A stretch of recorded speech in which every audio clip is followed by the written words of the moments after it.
নমস্কার, মণিদীপার সাথে রান্নাঘরে আপনাদের সকলকে স্বাগত। আজকে আমি একটা দারুণ স্বাদের পুলি পিঠের রেসিপি শেয়ার করব। আপনারা হয়তো ভাবছেন যে এই গরমকালে পুলি পিঠে, কারণ শুধু পুলি পিঠে নয়, যে কোনো ধরনের পিঠেই আমরা শীতকালে বানিয়ে খেয়ে থাকি। কিন্তু এই পুলি পিঠে গরমকাল ছাড়া বানানো সম্ভব নয়, কারণ এই পুলি পিঠে আমি তৈরি করেছি পাকা আম দিয়ে। বানানো খুবই সহজ আর খেতে দুর্দান্ত লাগে। আমার এই রেসিপিটা ফলো করে যে কেউ খুব সহজে বানিয়ে নিতে পারবে। আজকে তৈরি করে দেখাচ্ছি একদম নতুন একটি রেসিপি, পাকা আমের পুলি পিঠে। পাকা আমের পুলি পিঠে বানানোর জন্য প্রথমে আমি গ্যাস অন করে গ্যাসের উপর একটা কড়া বসিয়ে দিয়েছি। কড়ার মধ্যে 500 গ্রাম চালের গুঁড়োর মধ্যে 250 গ্রাম নিয়ে নিচ্ছি। সমস্ত চালের গুঁড়ো কড়ার মধ্যে নেওয়ার পরে একটা কফি কাপের 1 কাপ বিশুদ্ধ উষ্ণ জল নিয়েছি, অল্প অল্প করে দিয়ে ভালো করে মিশিয়ে নেব। গ্যাসের ফ্লেমটা একদম লোতে রেখেছি। খুন্তি দিয়ে ভালো করে নেড়ে নিয়ে অল্প অল্প জল দিয়ে ভালো করে মিশিয়ে নিতে হবে। টোটাল 1 কাপ জলই অল্প অল্প করে মেশাবো, এক্সট্রা কোনো জল নেব না।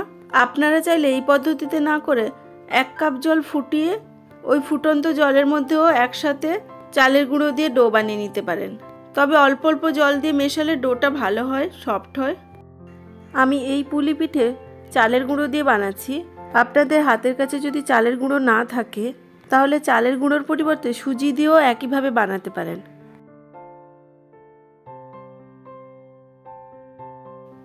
অল্প অল্প করে জল দিয়ে মিশিয়ে মিশিয়ে এইভাবে ঝুরঝুরে হয়ে গেছে দেখুন। এবার গ্যাস অফ করে একটা বোলের মধ্যে ঢেলে নিচ্ছি।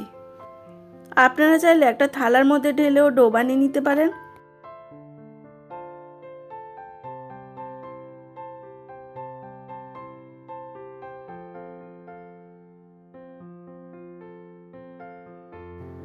বাটি পুরোটা ভর্তি হয়ে গেছে, আর এটা হাত দিয়ে মাখাও সম্ভব নয়, যথেষ্ট গরম আছে। তাই ঠান্ডা করার জন্য একটা বড় সাইজের বাটির মধ্যে নিয়ে নিচ্ছি।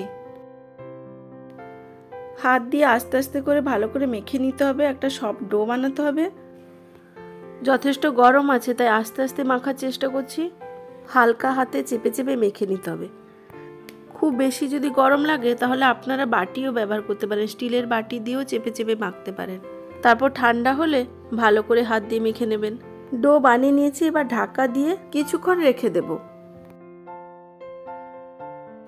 এবার পাকা আম দিয়ে পুরটা তৈরি করে নেব। এর জন্য আবারও গ্যাস অন করে একটা সসপ্যান গরম করে নিয়েছি। এর মধ্যে 1 প্যাকেট দুধ দিয়ে দিচ্ছি, 1/2 লিটার। আমরা ডাবল টোন দুধ খাই, ডাবল টোনটা বাড়িতে ছিল তাই আমি এটা নিয়েছি। আপনারা যখন বানাবেন ফুল ফ্যাট দুধ নেবেন।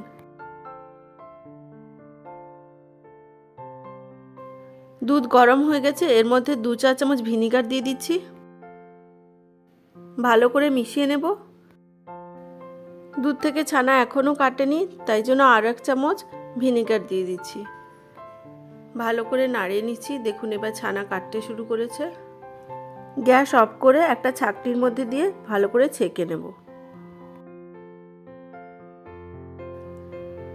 ছানা ছেঁকে নেওয়ার পর একইভাবে ছাঁকনির মধ্যে রেখে দিচ্ছি, আর এক্সট্রা জলটা চামচ দিয়ে চেপে চেপে ঢেলে নিলাম।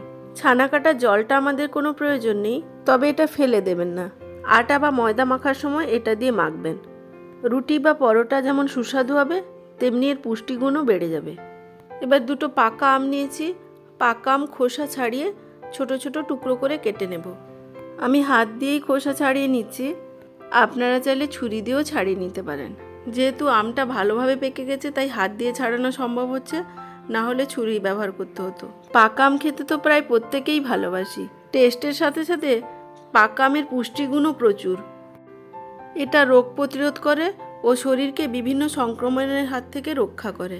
চোখের দৃষ্টিশক্তি বাড়ায়, চামড়ার স্বাস্থ্য উন্নতি করে, হজমে সহায়ক, ওজন নিয়ন্ত্রণ করে, শরীরে রক্ত শুদ্ধ রাখতে সাহায্য করে। এছাড়া হার্টের স্বাস্থ্য ভালো রাখে আর ক্যান্সার প্রতিরোধ করে। তাই এই পাকা আমের সিজনে প্রচুর পরিমাণে পাকা আম খান আর শরীর ও স্বাস্থ্য ভালো রাখুন।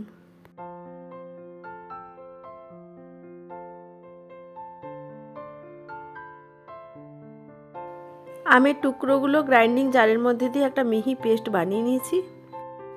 এরপর গ্যাস অন করে একটা কড়া গরম করে নিয়েছি। ওই কড়ার মধ্যে আমের পেস্টটা দিয়ে দিলাম। একটা চায়ের কাপের 1 কাপ পরিমাণ চিনি দিয়ে ভালো করে মিশিয়ে নেব।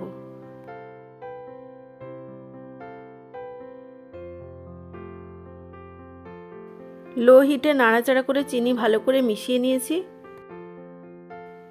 এর মধ্যে দিয়ে দিচ্ছি কেটে রাখা ছানা। ছানাটা একসাথে ছিল বলে জমাট বেঁধে গেছিলো, তাই হাত দিয়ে গুঁড়ো গুঁড়ো করে নিচ্ছি। আপনাদের কাছে যদি দুধ না থাকে, ছানা বানাতে না পারেন, তাহলে পনিরও গ্রেট করে দিতে পারেন। খুন্তি দিয়ে ছানা ভালো করে মিশিয়ে নিচ্ছি।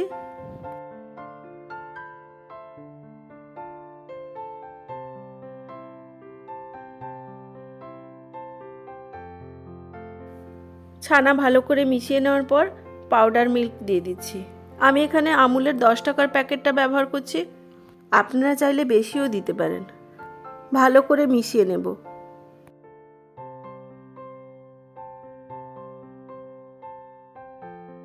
ভালো করে মিশিয়ে নেওয়া হয়ে গেছে।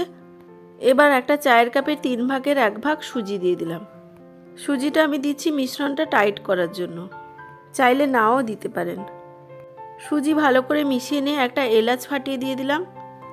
ভালো করে মিশিয়ে নিয়ে নাড়াচাড়া করে যেতে হবে ক্রমাগত। সবসময় খেয়াল রাখতে হবে পুর কড়ার তলায় যাতে লেগে না যায় বা পুড়ে না যায়।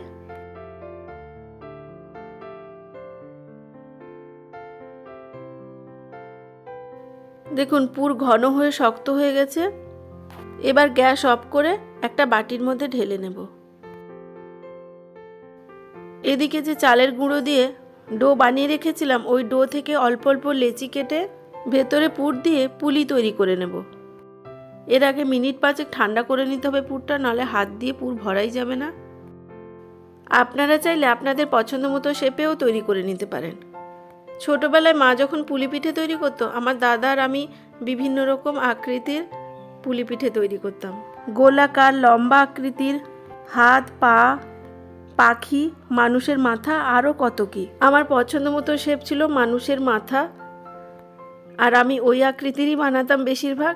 আর যখন পিঠেগুলো ভাপানো হয়ে যেত, আমি খুঁজে খুঁজে ওই পিঠেগুলো বার করেই খেতাম। সবগুলো পুলি তৈরি করে নিয়েছি। এবার পিঠেগুলো ভাপানোর জন্য গ্যাস অন করে একটা ডেকচিতে জল গরম করতে বসিয়ে দিয়েছি। জল গরম হতে শুরু করলে এর মধ্যে একটা ফুটো করা থালা বসিয়ে দিলাম। থালার গায়ে অল্প করে রিফাইন্ড অয়েল ব্রাশ করে নিয়েছি। থালায় তেল ব্রাশ করে নিলে পিঠে ভাপানো হয়ে গেলে পিঠেগুলো তুলতে খুব সহজ হয়, আটকে যায় না। ওই থালার উপর এক এক করে পুলি পিঠেগুলো সাজিয়ে নিচ্ছি। সবগুলো পিঠে একসাথে ভাপানো যাবে না, তাই যে কটা ধরে ওই কটা রেখে দিচ্ছি। এবার ঢাকা দিয়ে পুলি পিঠেগুলো ভাপিয়ে নেব। গ্যাসের ফ্লেমটা হাইতে রেখেছি। 10 থেকে 15 মিনিট ভাপিয়ে নিলেই তৈরি হয়ে যাবে সুস্বাদু পুলি পিঠে। 10 মিনিট পর ঢাকা খুলে নিয়েছি। এবার এক এক করে পুলি পিঠেগুলো তুলে নিচ্ছি।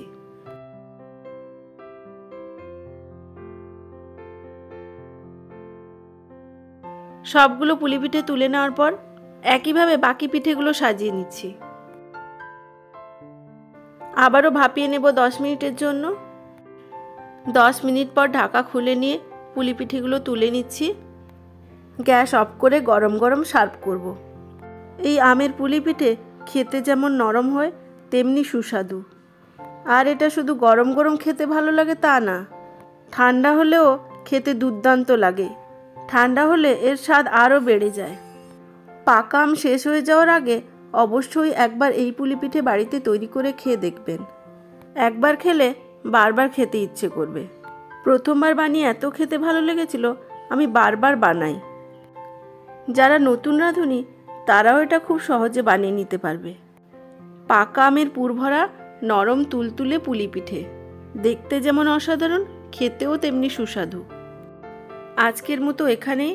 যদি রেসিপিটা ভালো লাগে তবে অবশ্যই ট্রাই করবেন আর আমাকে কমেন্ট করে জানাবেন।